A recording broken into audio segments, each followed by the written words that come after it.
Good morning everyone, সবাই কেমন আছো?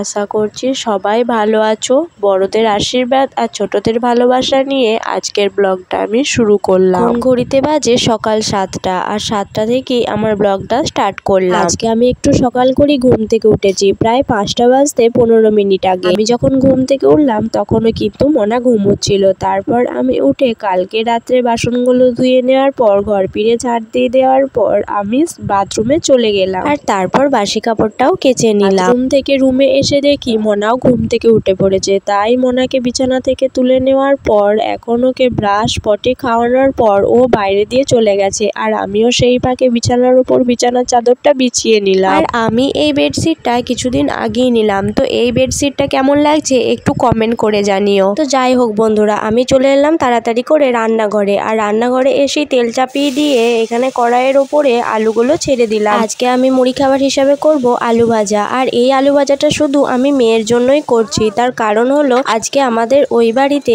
ননার জন্মদিন, তো সেই উপলক্ষে আমাদের ওই বাড়িতে আজকে সবার নেমন্তন্ন আছে। ওখানে নিমন্ত্রিত বাড়ি, তাই ওখানে যা মুড়ি খাবার হবে তাতে ঝালও হবে আর একটু মুড়ি খাবার হতে দেরিও হবে। সেই জন্যই আমি বাড়িতে আলু ভাজা চাপিয়ে দিলাম। এই বছরই ননা 5 বছরে পা দিল, সেই জন্যই ওই জন্মদিনটা একটু ধুমধাম করেই হচ্ছে। মনাকে সেই থেকে খুঁজে পাচ্ছিলাম না, তাই বাইরে এসে একবার দেখতে এলাম, আর এসে দেখি মনা ও রুশসী দুজনে মিলে এখানে খেলা করছে। দেখতে এসে রাস্তার ওপার থেকে দিদিকে হালকা লোক করলো, তাই দিদির কাছে একবার চলে এলাম, আর এসে দেখি দিদি এই কলতলা থেকে জলটা বেরোচ্ছে না বলে দিদি হাতে করেই জলটা বার করে দিচ্ছে। জানো তো বন্ধুরা, এই কলটা হলো সরকারি কল। আগে সবাই এই কলটাতে জল নিতে আসতো, কিন্তু এখন সবার ঘরে ঘরে কল হয়ে যাওয়ার কারণে এই কলটাতে কেউ জল নিতে আসতো না, তার জন্য কলটা আস্তে আস্তে খারাপ হয়ে যায়। আর এখন শাড়ি দিদি কলটা বাগিয়ে নিয়েছে, তো শাড়ি দিদি এখন কলটা ব্যবহার করবে, আর সেই জন্যই কলতলাটা ভালো করে বাগিয়ে নিচ্ছে। বন্ধুরা, আমাদের বাড়ির পেছনটা কিন্তু দেখতে সেই লাগছে। আসলে নীল আকাশের মাঝে আমাদের বাড়ির এই কালারটা সেই খেলছে। মনাকে ঘরের মধ্যে নিয়ে এলাম, তো এখন আমি মনাকে মুড়িটা খাইয়ে দিই। আমি এদিকে মনাকে মুড়িটা খাইয়ে দেওয়ার পর ঘরটাও মুছে নিলাম, আর তারপর দেখি আমার বড় চলে এসেছে, আর আমার জন্য ছেঁড়া পরোটার ঘুগনি নিয়ে এসেছে। আমার এই পরোটাটা খেতে মন যাওয়ায় আমি ওকে একদিন বলেছিলাম যে আমাকে এনে দেবে, আর ও আজকেই নিয়ে চলে এসেছে। তারপর খাওয়া দাওয়া শেষ করে স্নান করে নেওয়ার পর এখন মনাকেও রেডি করে দিয়েছি, আর আমিও নিজে রেডি হয়ে নিয়েছি, আর এখন ওয়েট করছি বরের জন্য। তাড়াতাড়ি করে এই বাড়িতে চলেও এলাম, আর এসে দেখি সবে এই অনুষ্ঠান শুরু হয়েছে। তো এখন আমরা সবাই মিলে নদীতে ননাকে স্নান করাতে নিয়ে যাচ্ছি। ননা এখন যার কোলে চেপে আছে তাকে কি তোমরা লক্ষ্য করেছো? ওটা হচ্ছে আমার বড় মা। এদিকে দেখো যে আকাশি কালারের শাড়ি পরে জলটাকে কাটছে, সেটা হচ্ছে রিঙ্কির মা, অতএব ননার দিদা। ননাকে ওই পাশে ধরে আছে বড় মা আর আমার দিনকরা মা। আমার দিনকরা মা, অতএব ওটা হচ্ছে ননার নিজে ঠাকুমা। তারপর আমরা সবাই নদী থেকে জলে ধারা দিতে দিতে ঘরের মধ্যে চলে এলাম। তারপর এদিকে দেখো, সানের সামনে গোলাপি রঙের কাপড় পরে সামনে যে এগিয়ে যাচ্ছে সেটা আমার পিসশাশুড়ি হয়। তো যাই হোক বন্ধুরা, মাঝখানে অনেকটা সময় পার করে দিয়ে আসার পর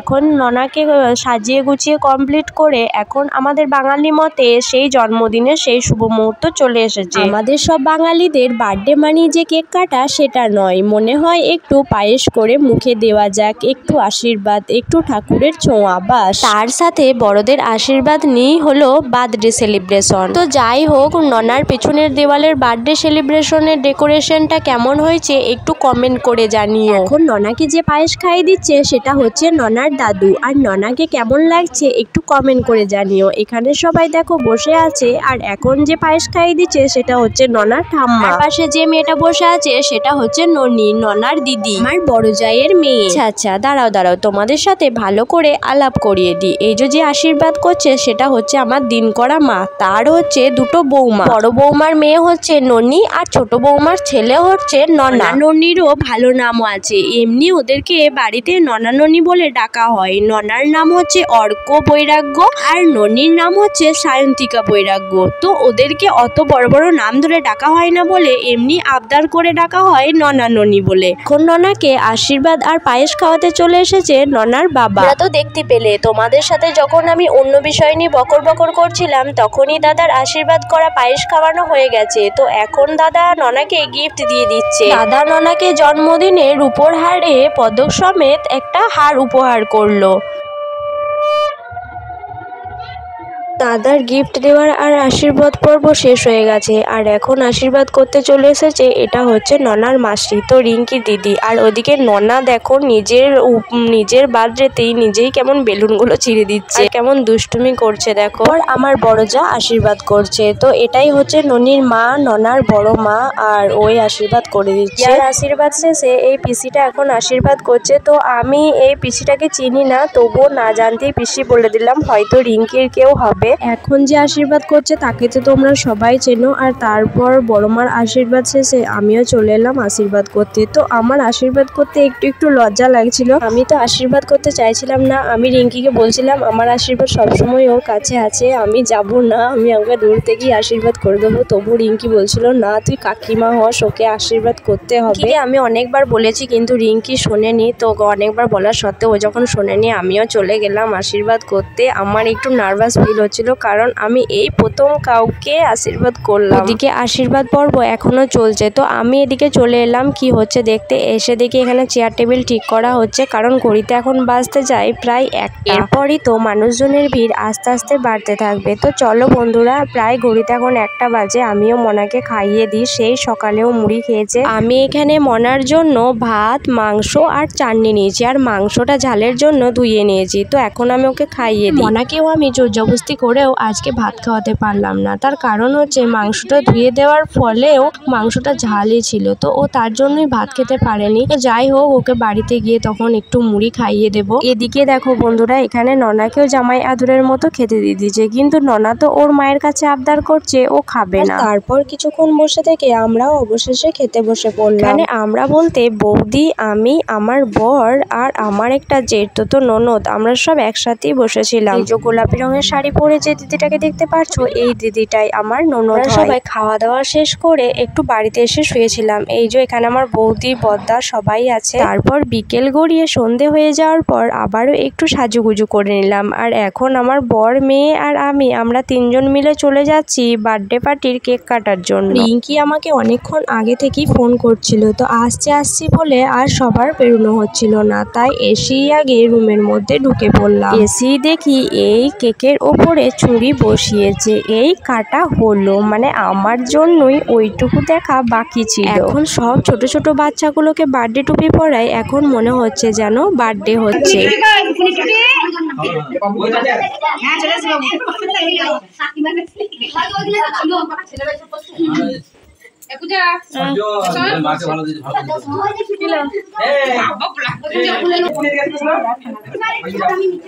কি করবো বুঝে তুমি দাঁড়িয়ে থাকবা।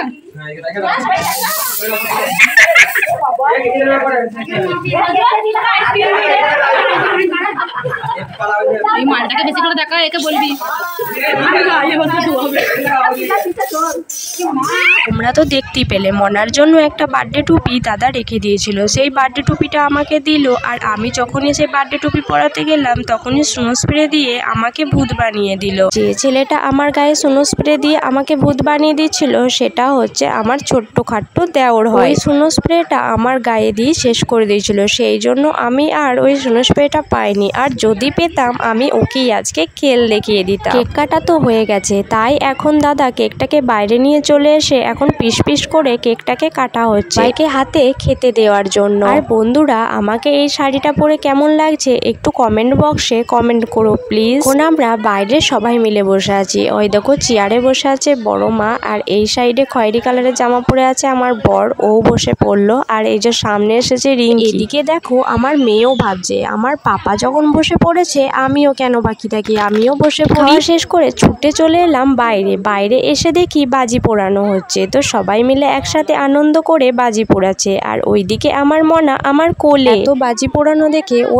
ভয় পেয়ে গেছে আর নিচে নামতে চাইছে না। তাই কিছুক্ষণ আগে ওর পাপার কোলে থাকায় আর এখন আমার কোলে চলে এসেছে। আমি আর ওর পাপা ভাবছিলাম এবছরের দুর্গাপুজোতে ওকে রং মশলা, ফুলঝাড়ি আর ছোট ছোট সেই আলু বমগুলো কিনে দেব। তো এই দেখে আর মনে হচ্ছে না বাবা যখন ভয় খাচ্ছে তাহলে আর বম কেনার দরকার নেই। বাজি পোড়ানো প্রায় শেষের দিকে। তো চলো আমরা সবাই খেতে বসে পড়ি। আর আমরা খেতে বসার আগে মনা এখানে দেখো খেতে শুরু করে দিয়েছে। আর ওর আবদার ও নিজে ভাত খাবে। তাই মনা বড়দের মতো টেবিল চেয়ারে বসে একটা আস্ত পাতা নিয়ে কেমন বড়দের মতো নিজেই ভাত খাচ্ছে। আর এখন কিন্তু ওর পাশে ওর পাপা ছিল। যাই হোক বন্ধুরা, আজকের ভিডিওটা আমি এই পর্যন্তই শেষ করলাম। আবারও দেখা হবে নেক্সট ভিডিওতে। সবাই ভালো থেকো, সুস্থ থেকো, সাবধানে থেকো, টাটা।